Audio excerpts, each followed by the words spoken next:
Okay, class, our next unit for science is going to be the planets in our solar system.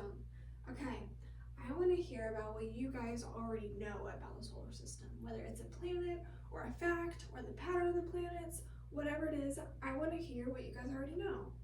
So if you have something to share, please raise your hand and I will call on you. Okay, Alex, tell me a fun fact. Cool. You are right about that, yes. Anyone else want to share anything? Thomas, go for it. Wow, yes. We will learn about that later. Hayden, give me one. You are right. All right, Thomas, give me another one. Awesome. All right, CJ, what do you want to share? Awesome. You guys already know so much about the solar system. So I would love for you guys to go over to our circle, find a dot, and we are going to watch a quick introductory video about the solar system. So on the count of 3, everybody go have a seat on the carpet in 3, 2, 1, go. Thank you guys for listening and following the instructions. I now need your attention to become fully on the Promethean board while we watch a video about our solar system. Hey scientists, let's take a closer look at our neighbors. Well, wait, let's take a far off look to our neighboring planets in our solar system. Before we start with the planets though, let's take a closer look at the star at the center of it all, the sun. Our sun is approximately 4.6 billion years old. The sun is the source of nearly all of the energy on our planet. It's huge. It accounts for more than 99% of all of the mass in our solar system and would take about 1,300,000 Earths to fill the sun. The sun is a ball of hot plasma, mostly hydrogen and helium. It's responsible for our days and our seasons. But let's look at our planets orbiting our sun. The first planet is Mercury. Mercury is the smallest planet, and since it's the closest, it also has the smallest orbit. It only takes 88 Earth days for Mercury to make a complete revolution around the sun. Mercury rotates much slower than Earth, and its day lasts about 176 Earth days. Mercury is mostly made up of heavy metals and rock, and has been visited by NASA's 1974 Mariner and 2004 Messenger. Let's look at our next planet.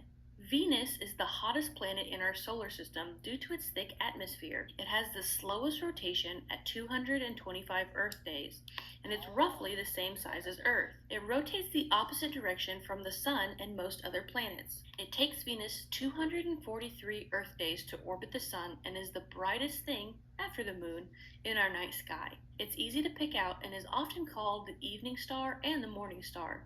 The next planet is one you're really familiar with. Earth is a terrestrial planet with a perfect combination of water, temperature, and atmosphere that enables it to support life. Earth is the closest planet in our solar system that has a moon. Our moon is the 5th largest natural satellite in our solar system. The moon orbits the Earth in 27 days. It's only 384,000 kilometers away, and it's about 1/4 the size of Earth. Our next planet is our last terrestrial planet, Mars.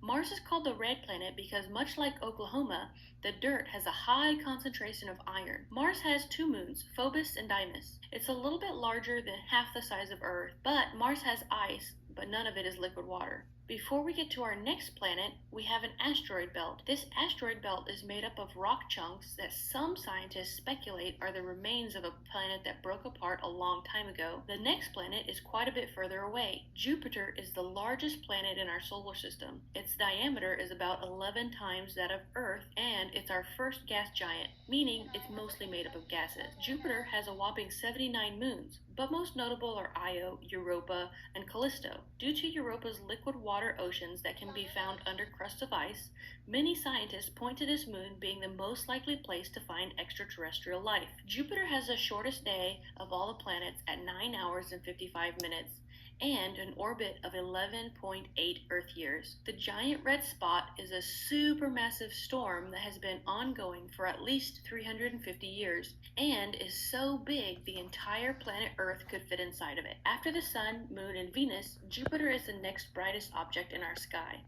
The sixth planet in our solar system is Saturn. It's the second largest planet, and even though all four gas giant planets have rings, Saturn's are the most notable and are one of its biggest claims to fame. One Saturn year takes 30 Earth years, but one Saturn day is only 10 to 11 hours. This planet rotates so fast that it actually flattens and elongates itself a little. Saturn has 62 moons, but Enceladus and Titan are the most popular because they might support extraterrestrial life, since both moons have liquid water. Enceladus under ice and Titan under its thick atmosphere. This is the fifth and last planet visible with a human eye.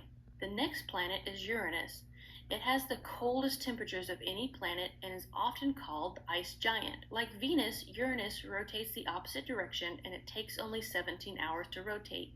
Uranus lies almost on its side, and it takes 84 Earth years to orbit the Sun. This planet has only been flown by once by the Voyager 2 in 1986. It has the second most defined rings in our solar system. The further out we go, the less we know about each planet. It's just because it's so far away. Let's move to the eighth and last planet in our solar system, Neptune, which is named after the Roman god of the sea due to its lovely blue color. Neptune is often referred to as Uranus's twin since they are nearly the same size. It takes about 18 hours to rotate and 165 Earth years to orbit the Sun once. It was also observed by Voyager 2 but wasn't discovered until 1846. When comparing the planets in our solar system, an easy way to remember them is by creating an acronym or mnemonic by taking the first letter of each planet's name. A very common one to help us remember is, "My very excited mother just served us noodles." Now let's look at a question.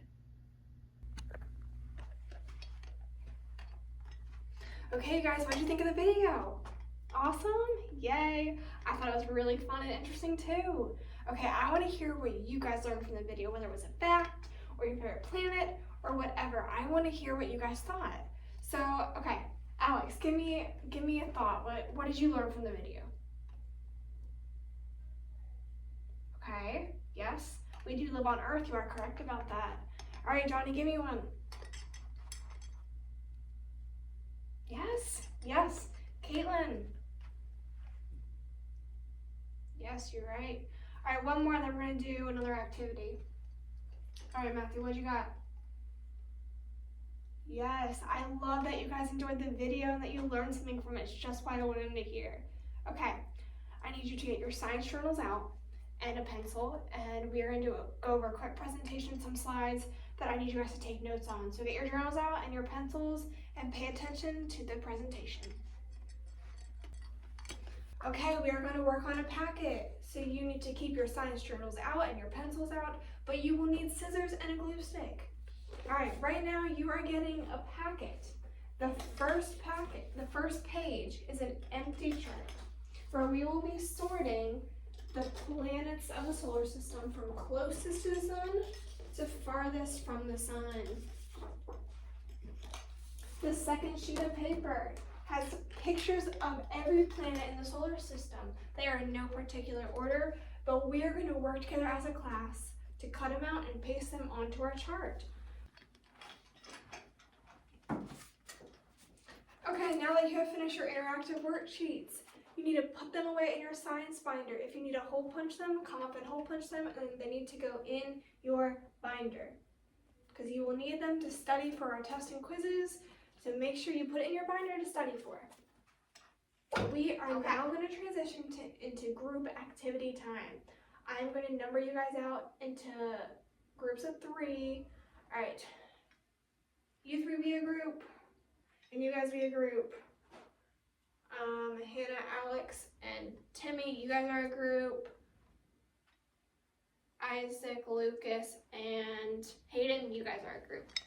Now that you guys are divided into groups, you guys will be working together to make your own physical representation of a planet of your choice. I'm not going to give you a planet, you get to pick that. That is on you guys. You get to pick which planet you want to design. See all these materials up here? You guys get to use whatever you want. You can use pipe cleaners, you can use gems, you can use glue, you can use whatever you want to use. You can use stickers too, I got them everywhere. There are plenty materials across the room. Pencils are over there, markers, Sharpies, everything. There is paint back there if you want to use that too. Guys, this classroom is yours to use, and I want you to use the materials we have. There are different shapes and sizes of styrofoam balls. I want this to be your planet. Everyone has to use one of those. I will give you that. You have to use one of those because that will be the planet. You can pick whatever size, whatever you want. But you need to use one. Every group needs to have one. But all the materials you use is up to you guys. And once you are done, you guys will have the chance to present them to the class. You guys will get to put together a quick little presentation, and you guys get to share to the class what planet you chose and some facts you learned, and what materials you use to create your physical representation of the planet of your choice.